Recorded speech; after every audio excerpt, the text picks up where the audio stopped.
निश्चित रूप से जब कोई पद मिलता है तो उसमें उत्तरदायित्व के साथ साथ चुनौतियां रहती है और वो चुनौतियां आज हमारे साथ है। मेरा ये एक छोटा प्रयास होगा कि जो जिम्मेदारी दी गई है, जो विश्वास मुझ पर जताया गया है, हम सबका साथ लेकर, सबके साथ जो आज हमारे समर्थन में हैं, जो नहीं भी हैं, मैं कोशिश करूंगा कि उनका भी विश्वास जीतूं।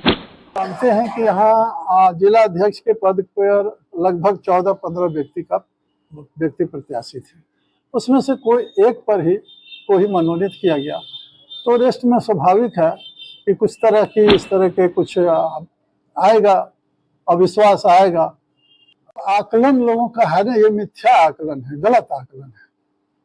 भाजपा के बी टीम कहने या कुछ भी कहने का कुछ तो आधार होगा, वो आधार तो कुछ देंगे। आधार खाद्य आपूर्ति विभाग के रिटायर्ड संयुक्त सचिव और देवघर प्रखंड के सरसा गांव निवासी मुकुंद दास को कांग्रेस का नया जिलाध्यक्ष बनाया गया है। मुकुंद दास के नाम की घोषणा के बाद से ही पार्टी का एक धड़ा बगावत पर उतर आया है।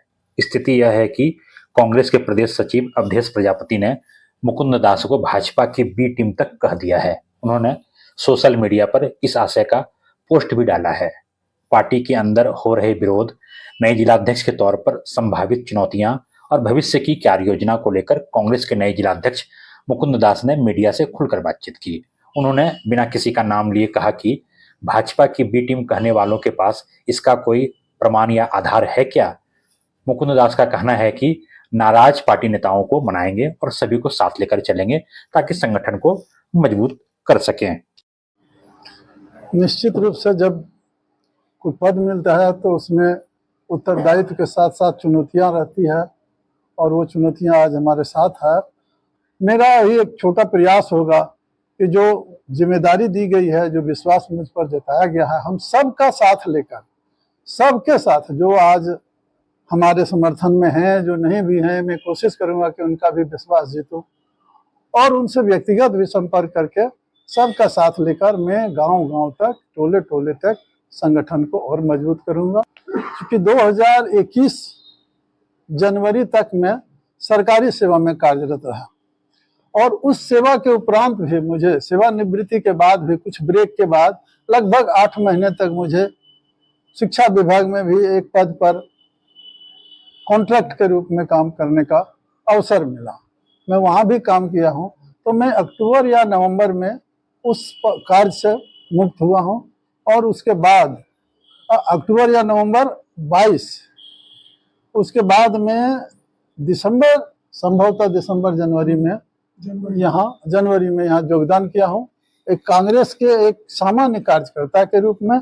और पता नहीं हमारे अध्यक्ष महोदय का श्री उदय प्रकाश जी ने मुझ पर विश्वास जताया, भरोसा जताया और जनवरी में मुझे महामंत्री का कार्य दिया गया। तब से लेके मैं आज तक कार्य कर रहा हूँ। इसके पहले भी जब मैं कॉलेज में एडमिशन लिया था 79-81 में देवघर कॉलेज से ISC किया हूँ और फिर उसके बाद BA ऑनर्स इतिहास से सत्संग कॉलेज से ऑनर्स किया। तो जब देवघर कॉलेज में था तब मैं संगठन में, छात्र संगठन में जुड़ा और बाद में मुझे NSUI में भी रहकर काम करने का मौका मिला था। तो एक अल्प अवधि वहाँ भी कार्य करने का था। किसान का बेटा हूँ। मेरा घर इसी देवघर प्रखंड में जसीडीह थाने में सरसा गांव है। सरसा गांव का रहने वाला हूँ मैं, किसान का बेटा हूँ। जानते हैं कि यहाँ जिला अध्यक्ष के पद पर लगभग 14-15 व्यक्ति प्रत्याशी थे। उसमें से कोई एक पर ही कोई मनोनीत किया गया, तो रेस्ट में स्वाभाविक है कि कुछ तरह की इस तरह के कुछ आएगा, अविश्वास आएगा। कौन थे? मैं पार्टी के बैठकों में आया करता था। ठीक है, मैं स्वतः आगे बढ़कर अपना परिचय नहीं लोगों को देना उसमें उचित समझा। बस आते थे, पार्टी कार्यकर्ता में काम करते थे और जो जिम्मेदारी मुझे दी जाती थी उसका मैं निर्वहन करता था। आकलन लोगों का है ना, ये मिथ्या आकलन है, गलत आकलन है। भाजपा के बी टीम कहने या कुछ भी कहने का कुछ तो आधार होगा, वो आधार तो कुछ देंगे। आधार